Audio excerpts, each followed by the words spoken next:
Day 188. God's punishment of evil kings. 1 Samuel, chapter 21, verse 1, to chapter 22, verse 23. David went to Nob, to Ahimelech the priest. Ahimelech trembled when he met him and asked, "Why are you alone? Why is no one with you?"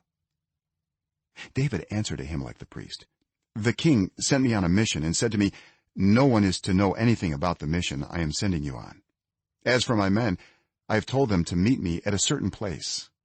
Now then, what do you have on hand? Give me 5 loaves of bread or whatever you can find." But the priest answered David, "I don't have any ordinary bread on hand. However, there is some consecrated bread here, provided the men have kept themselves from women." David replied, "Indeed, women have been kept from us, as usual whenever I set out. The men's bodies are holy even on missions that are not holy. How much more so today?" So the priest gave him the consecrated bread, since there was no bread there except the bread of the presence that had been removed from before the Lord and replaced by hot bread on the day it was taken away. Now one of Saul's servants was there that day, detained before the Lord. He was Doeg the Edomite, Saul's chief shepherd. David asked Ahimelech, "Don't you have a spear or sword here? I haven't brought my sword or any other weapon, because the king's mission was urgent." The priest replied, "The sword of Goliath the Philistine, whom you killed in the valley of Elah, is here. It is wrapped in a cloth behind the ephod. If you want it, take it. There is no sword here but that one." David said, "There is none like it. Give it to me." That day David fled from Saul and went to Achish, king of Gath. But the servants of Achish said to him, "Isn't this David, the king of the land? Isn't he the one they sing about in their dances? Saul has slain his thousands, and David his tens of thousands." David took these words to heart and was very much afraid of Achish, king of Gath. So he pretended to be insane in their presence, and while he was in their hands he acted like a madman, making marks on the doors of the gate and letting saliva run down his beard. Achish said to his servants, "Look at the man. He is insane. Why bring him to me? Am I so short of madmen that you have to bring this fellow here to carry on like this in front of me? Must this man come into my house?" David left Gath and escaped to the cave of Adullam. When his brothers and his father's household heard about it, they went down to him there. All those who were in distress or in debt or discontented gathered around him, and he became their commander. About 400 men were with him.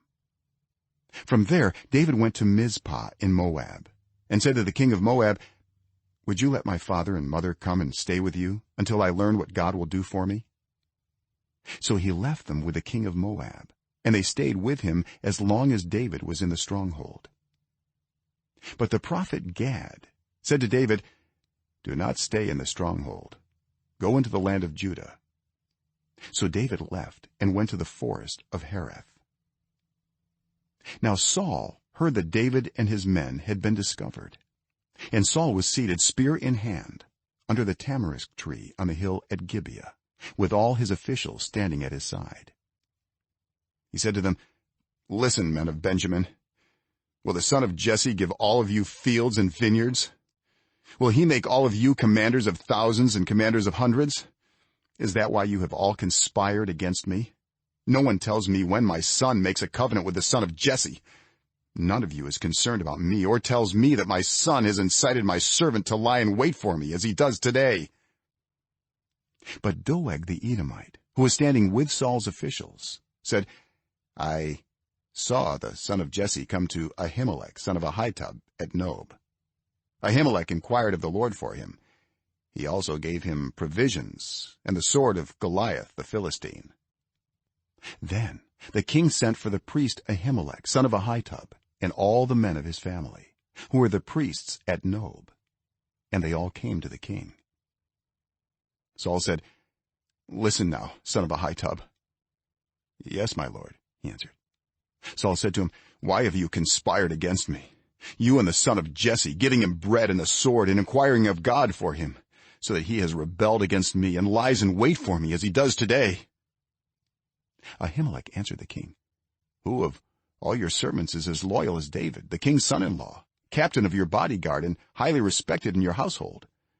Was that day the first time I inquired of God for him? Of course not. Let not the king accuse your servant or any of his father's family, for your servant knows nothing at all about this whole affair." But the king said, "You will surely die, Ahimelech, you and your whole family." Then the king ordered the guards at his side, "Turn and kill the priests of the Lord, because they too have sided with David. They knew he was fleeing, yet they did not tell me."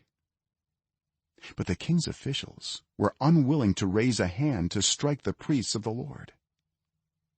The king then ordered Doeg, "You turn and strike down the priests." So Doeg the Edomite turned and struck them down. That day he killed 85 men who wore the linen ephod. He also put to the sword Nob, the town of the priests, with its men and women, its children and infants, and its cattle, donkeys, and sheep. But one son of Ahimelech, son of Ahitub, named Abiathar, escaped and fled to join David. He told David that Saul had killed the priests of the Lord. Then David said to Abiathar, "That day, when Doeg the Edomite was there, I knew he would be sure to tell Saul. I am responsible for the death of your whole family. Stay with me, don't be afraid. The man who wants to kill you is trying to kill me too. You will be safe with me." Daniel, chapter 11, verse 2 to 27. Now then, I tell you the truth. 3 more kings will arise in Persia, and then a fourth, who will be far richer than all the others. When he has gained power by his wealth, he will stir up everyone against the kingdom of Greece. Then a mighty king will arise, who will rule with great power and do as he pleases. After he has arisen, his empire will be broken up and parceled out toward the 4 winds of heaven. It will not go to his descendants, nor will it have the power he exercised, because his empire will be uprooted and given to others. The king of the south will become strong, but one of his commanders will become even stronger than he, and will rule his own kingdom with great power. After some years they will become allies. The daughter of the king of the south will go to the king of the north to make an alliance, but she will not retain her power, and he and his power will not last.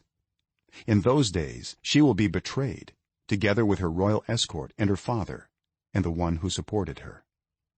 One from her family line will arise to take her place. He will attack the forces of the king of the north and enter his fortress.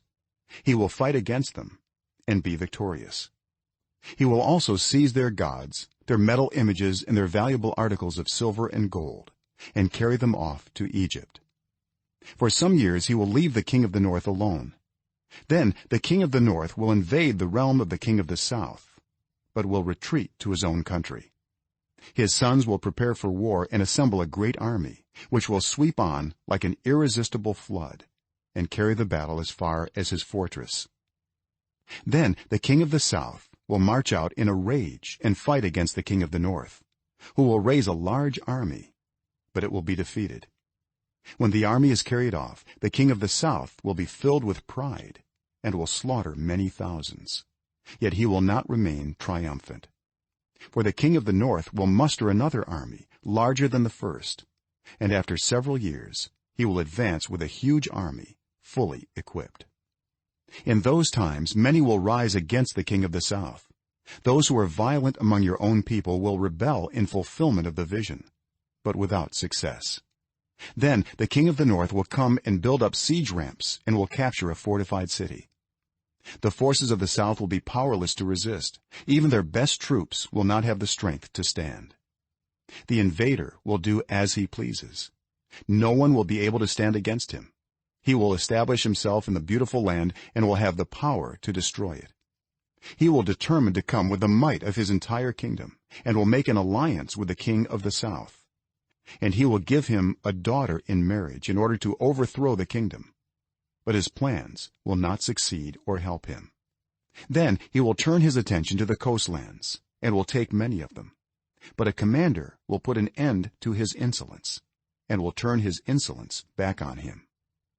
After this he will turn back toward the fortresses of his own country, but will stumble and fall, to be seen no more. His successor will send out a tax collector to maintain the royal splendor. In a few years, however, he will be destroyed, yet not in anger or in battle. He will be succeeded by a contemptible person who has not been given the honor of royalty. He will invade the kingdom when its people feel secure, and he will seize it through intrigue. Then an overwhelming army will be swept away before him. Both it and a prince of the covenant will be destroyed. After coming to an agreement with him, he will act deceitfully, and with only a few people he will rise to power. When the richest provinces feel secure, he will invade them and will achieve what neither his fathers nor his forefathers did. He will distribute plunder, loot, and wealth among his followers. He will plot the overthrow of fortresses, but only for a time. With a large army he will stir up his strength and courage against the king of the south. The king of the south will wage war with a large and very powerful army, but he will not be able to stand because of the plots devised against him. Those who eat from the king's provisions will try to destroy him. His army will be swept away, and many will fall in battle. The two kings, with their hearts bent on evil, will sit at the same table and lie to each other, but to no avail, because an end will still come at the appointed time. Psalm 52. For the director of music, a maskil of David.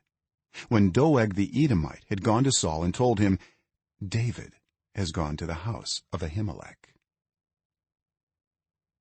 Why do you boast of evil, you mighty hero? Why do you boast all day long, you who are a disgrace in the eyes of God? You who practice deceit, your tongue plots destruction. It is like a sharpened razor. You love evil rather than good, falsehood rather than speaking the truth. You love every harmful word, you deceitful tongue. Surely God will bring you down to everlasting ruin. He will snatch you up and pluck you from your tent. He will uproot you from the land of the living. The righteous will see and fear. They will laugh at you, saying, Here now is the man who did not make God his stronghold, but trusted in his great wealth and grew strong by destroying others. But I am like an olive tree flourishing in the house of God.